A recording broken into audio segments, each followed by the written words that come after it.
झारखंड राज्य अनुसूचित जाति समन्वय समिति के तत्वावधान में आयोजित प्रेस वार्ता में संतोष रजक और उपेंद्र कुमार ने कहा कि हेमंत सोरेन सरकार ने अब तक अनुसूचित जाति आयोग में अध्यक्ष सहित किसी भी तरह का विस्तार नहीं किया है। हम लोग अपनी बातों को आखिर किसके पास रखेंगे। इसके अलावा और भी कई मांगों को उन्होंने रखा है।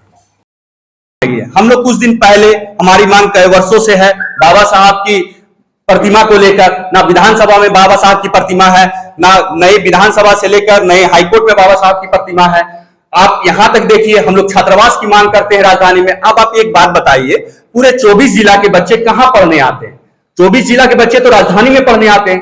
राजधानी में एक भी अच्छा शेड्यूल कास्ट का छात्रावास नहीं है। हमारे बोर्ड के माध्यम से आप सदन में गए हैं, सदन में हमारा 1/10वां हिस्सा है। साथ ही साथ 3.5 करोड़ की जनसंख्या में हमारी 50 लाख की जनसंख्या का प्रतिनिधित्व आप करते हैं, लेकिन हमारा समाज बुद्ध के ओर जाता है। हमारा समाज शांति का प्रतिनिधित्व करता है। हमारा समाज कभी उग्र बातें नहीं करता, लेकिन उसकी शांति को, उसकी सहनशीलता को आप कमजोरी ना समझे। इसलिए कमजोरी ना समझे क्योंकि हम लोग अगर मांग सकते हैं तो हम लोग आंदोलन भी कर सकते हैं, हम लोग सरकार का विरोध भी कर सकते हैं। और हमारे समाज के लिए, हमारे समाज की लड़ाई के लिए अगर संपूर्ण समाज अगर एक हो जाता है तो कहीं ना कहीं ये बात मान के चलिए कि फिर सरकार डगमगा जाएगी। तो हम सरकार से मांग करते हैं, अनुसूचित जाति समाज की जो भी मांगे हैं, जो आपके माध्यम से आज यहां से जाएगा, वो मांगे को सरकार को जल्द से जल्द पूरा करना होगा। अन्यथा हम लोग एक लंबी लड़ाई की ओर जाएंगे।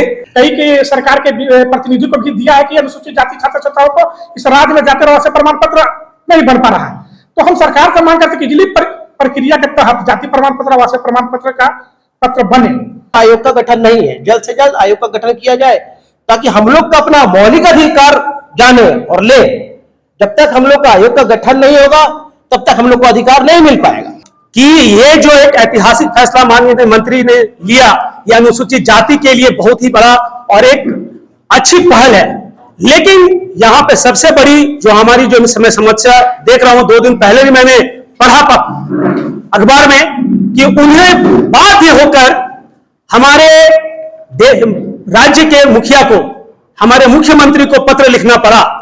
चूंकि समस्या हमारे यहाँ इतनी जटिल है कि 3.25 करोड़ जनसंख्या में हम 50 से 51 लाख की जनसंख्या पूरे झारखंड में अनुसूचित जातियों का है और हमारी 90% जो जनसंख्या है वो भूमिहीन है।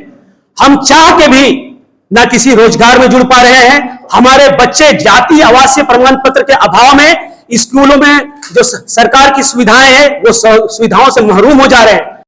55 सीट हुआ करते थे, 55 वार्ड का ही स्थिति था, जिसको वार्ड को घटा के 53 कर दिया गया और उस 55 में 3 अनुसूचित जाति के पार्षद हुआ करते थे, उसमें भी 1 सीट को हटा दिया गया।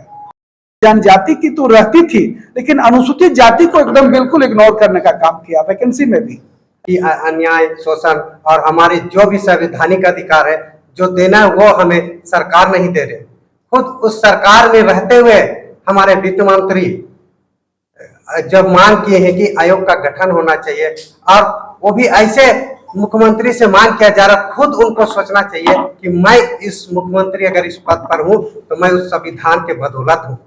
हम इतना ही कहना चाहते हैं कि हम झारखंड के तमाम अनुसूचित जाति सौहार्दपूर्ण, शांतिपूर्ण, चाहे सरकार जिनकी भी हो, आपसे मांग करते हैं कि हमारा जो फंडामेंटल राइट है वो अधिकार दें।